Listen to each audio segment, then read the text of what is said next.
చెప్పా. ఫ్లైట్లో వచ్చాడు. ఫ్లైట్లో వస్తే 1 గంట చెప్పాను ఏమేం చేయాలి, ఎట్లా చేయాలి. మీకు యంగ్స్టర్స్, మీకు అవకాశం వచ్చింది. అతి చిన్న వయసులో నువ్వు కేంద్ర మంత్రి అయ్యావంటే అది ఒక అవకాశం వచ్చింది. ఈరోజు ఆ అవకాశాన్ని అందిపుచ్చుకొని ప్రజలకు శాశ్వతంగా మెరుగైన సేవలు చేయడానికి మీరు ప్లాన్ చేయాలి. అదే మాదిరిగా ఈసారి గెలిచాం, మనం మళ్ళా పర్వాలేదనుకుంటే కుదరదు. ఎట్టి పరిస్థితిలో ప్రతి ఎన్నికల్లో మనం గెలిస్తే ఆ రాష్ట్రాన్ని ఎక్కడికో తీసుకుపోయేదానికి అవకాశం ఉంటుంది. అది కూడా చేయాలని చెప్పి చాలా స్పష్టంగా చెప్పాను. మర్చిపోవద్దని ప్రజలు మీరు ఒక మోడల్ తయారు చేయండి. ఇప్పుడు కేంద్రంలో చూశారు మీరు, నరేంద్ర మోడీ గారు 3వసారి గెలిచారు. గుజరాత్ 5వసారి గెలిచారు. హర్యానా 3వసారి గెలిచారు. మనం 2004లో గెలిచుంటే తెలుగు జాతి ఎక్కడికో ఎల్లుండదు ఒకసారి ఊహించుకోండి మీరు. 10 ఏళ్ళు గ్యాప్. కానీ ఒక అదృష్టం ఏంటంటే వచ్చిన పాలకులు ఆ రోజు హైటెక్ సిటీ ఎవరు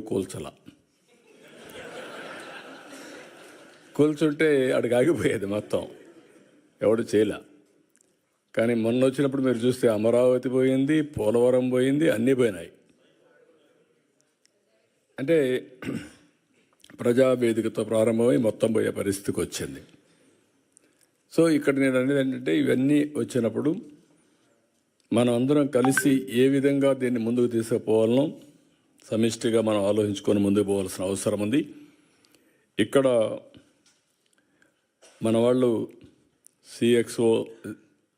సిఎక్స్ఓ క్లబ్ ఒకటి క్రియేట్ చేసి తద్వారా ఉపాధి ఏ విధంగా క్రియేట్ చేయాలో చేద్దామన్నారు.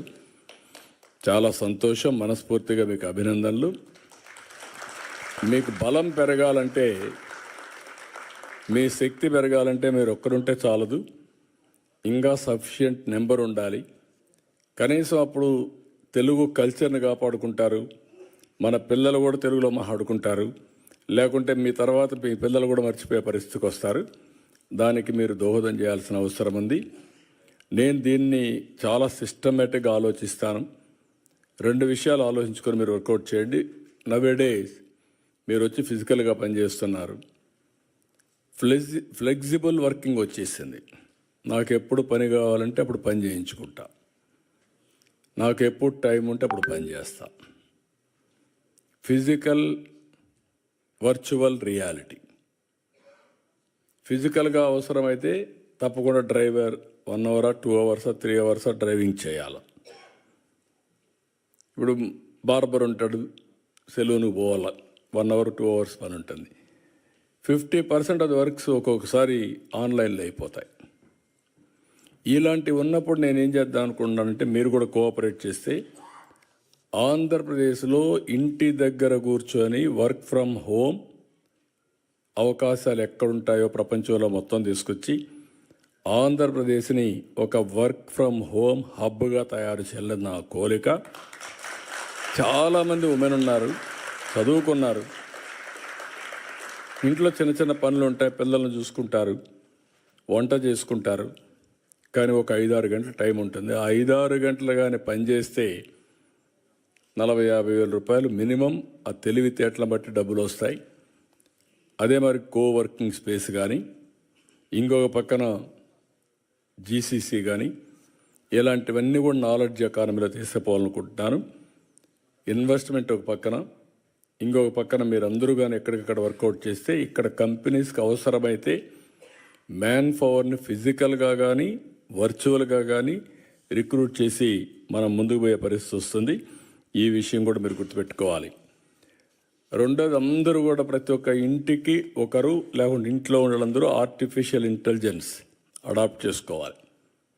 ఒకప్పుడు ఐటీ మాట్లాడాను, ఇప్పుడు మీరు ఏ డెసిషన్ తీసుకోవాలన్నా ఇమ్మీడియట్గా అడగండి ChatGPTని,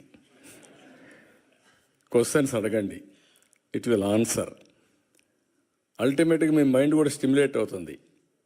ఇప్పుడు ఎవరైనా సరే డెసిషన్ తీసుకునే మునుపు 10 మందితో మాట్లాడిన వాళ్ళు కరెక్ట్ డెసిషన్ తీసుకుంటారు.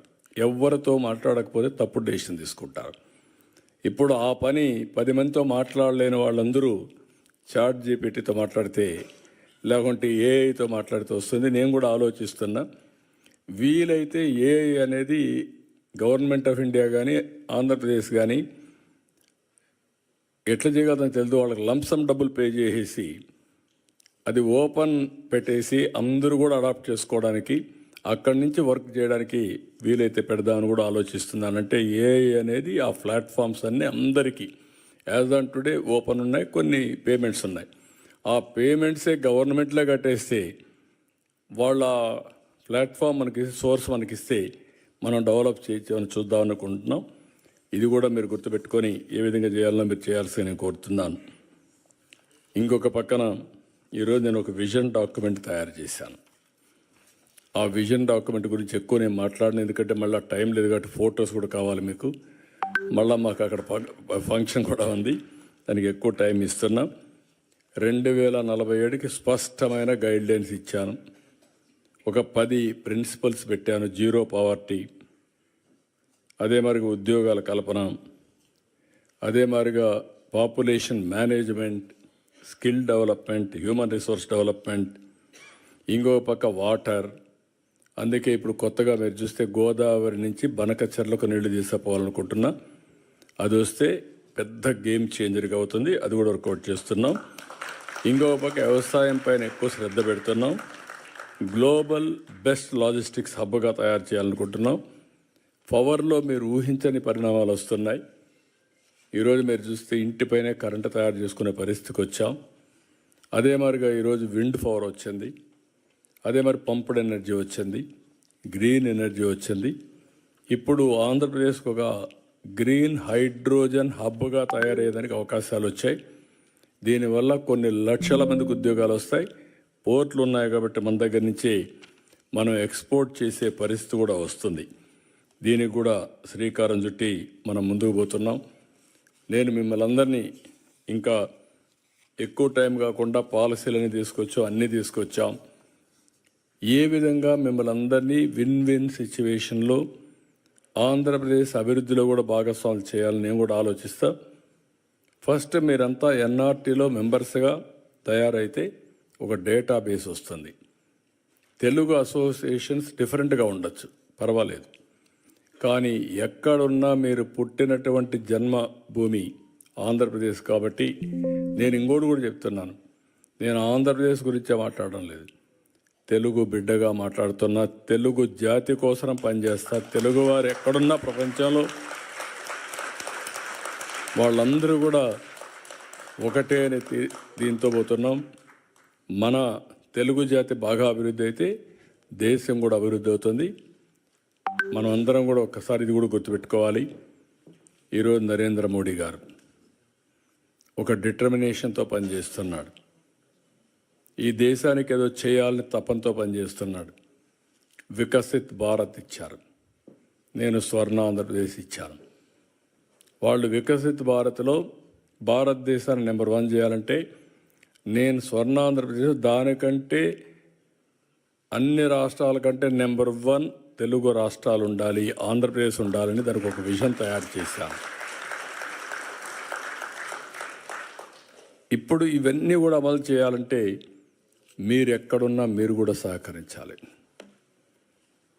ప్రపంచంలో ఉండే నాలెడ్జ్ అంతా కూడా మీ దగ్గర ఉంది, మీరు గుర్తుపెట్టుకోవాలి. మీరు ఎక్స్పోజ్ అయ్యారు. ఇక్కడ రాష్ట్రంలో జరిగే డెవలప్మెంట్ మీరు చూస్తున్నారు.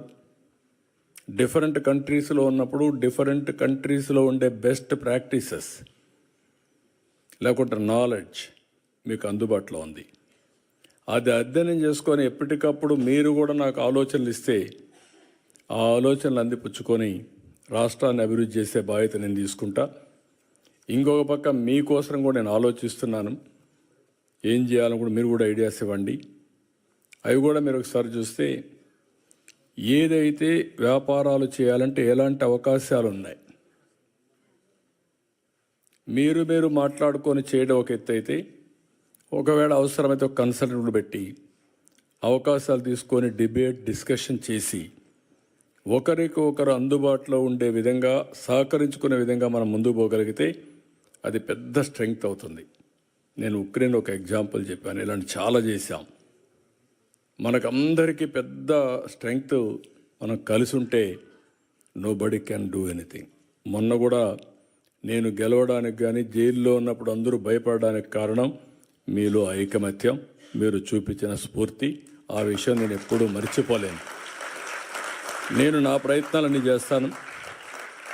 ఈరోజు ఇక్కడికి వచ్చినప్పుడు కూడా ఆలోచించాను, నేను నేరుగా దావోస్కి వెళ్ళిపోవచ్చు, అతని ఫ్లైట్లో నిద్ర లేదు, పోయి పడుకోవచ్చు. కానీ ఇక్కడుండే మీతో మాట్లాడాలి. మీరు ఎంతమంది ఆంట్రప్రెన్యూర్స్గా ఉన్నారు, ఎంతమంది ఉద్యోగాలు చేస్తున్నారు, నేను ఒక 10 నిమిషాలు మీతో మాట్లాడితే ఒక 10 మంది అయినా మారతారా అనే ఉద్దేశంతోనే ఈ మీటింగ్కి వచ్చాను. ఎందుకంటే ఇది రెగ్యులర్గా మనం ఇంటరాక్ట్ అవుతా ఉంటే, నేను చెప్పే ఆలోచనలు మీకు ఇస్తూ ఉంటే మీరు కూడా అవన్నీ కూడా ఆలోచించుకొని చేయగలిగితే ఆటోమేటిక్ రిజల్ట్స్ వస్తాయి. ఇంకా దీన్ని మోర్ స్ట్రక్చర్డ్గా చేద్దాం, ఆర్గనైజ్డ్గా చేద్దాం. ఆర్గనైజ్డ్గా చేసి అవసరమైతే వర్చువల్ కాన్ఫరెన్స్ తీసుకుంటాం. ఇంకొక పక్కన అవసరమైతే ఒక ఇన్స్టిట్యూట్ పెట్టాలనుకుంటున్నాం. గ్లోబల్ లీడర్స్ని ప్రమోట్ చేయడానికి ఇండియన్ లీడర్స్ని ఒక ఇన్స్టిట్యూట్ పెట్టి ఎవరైతే ఆంట్రప్రెన్యూర్స్ కావాలనుకుంటున్నారో వాళ్ళందరినీ ప్రమోట్ చేయాలని కూడా అనుకుంటున్నాను. అది కూడా సిఐతో మిగిలిన పెద్దవాళ్ళు కూడా మాట్లాడుతున్నా. దానికి కూడా శ్రీకారం చుడదాం. ఫైనల్గా నేను ఎక్కడున్నా నా మనసు మీ మీదనే ఉంటుంది, తెలుగు జాతి మీదనే ఉంటుంది, తెలుగు వాళ్ళ కోసమే ఉంటుంది. నా ఆలోచనలన్నీ కూడా చిన్న చిన్న ఆలోచనలు ఉండవు, మెగా డ్రీమ్స్ ఉంటాయి. ఆ డ్రీమ్స్ కూడా మీ జీవితాల్లో మీరంతా కూడా ఒక ఉన్నతమైన స్థానానికి వెళ్ళే విధంగా ఆలోచిస్తూ ఉంటాను. ఇవన్నీ మీరు ఉపయోగించుకోవాల్సిందిగా మరొకసారి కోరుకుంటూ, మీరు చూపించే ప్రేమకి రియల్గా నా జీవితంలో ఎప్పుడూ మర్చిపోలేను. ఒక మామూలు వ్యక్తికి ఇంత అసాధారణమైన గౌరవం మీరు ఇస్తున్నారంటే నా జీవితాంతం మీకు రుణపడి ఉంటా. మీకోసం పనిచేస్తా, పనిచేయడమే కాదు మీ రుణం తీర్చుకుంటానని చెప్పి మరొకసారి అందరికీ తెలియజేసుకుంటూ, వండర్ఫుల్ ఎక్స్పీరియన్స్. చాలా మీరు చూపించే ఆదరణకు నాకైతే నేను ఎంత చేసినా తక్కువే అవుతుంది. కానీ మిమ్మల్ని నేను ఎప్పటికీ మరిచిపోను. ప్రత్యేకంగా నేను చూస్తున్నా ఎన్ఆర్ఐస్లో ఉండే అభిమానం చూస్తే అక్కడ ఉండే వాళ్ళకంటే ఎన్ఆర్ఐస్లో ఇంకా ఎక్కువ అభిమానం ఉంది. ఆడ 24 గంటలు పనిచేసినా, మీరు ఎప్పుడో ఒకసారి చేసినా, ఒకసారి చేసిన పనికి వచ్చిన బెనిఫిట్ వల్ల మీరంతా ఆ అభిప్రాయం వచ్చింది. దానికి మనస్ఫూర్తిగా అభినందిస్తూ మరొకసారి అందరికీ పేరు పేరున మనస్ఫూర్తిగా నమస్కారాలు, ధన్యవాదాలు.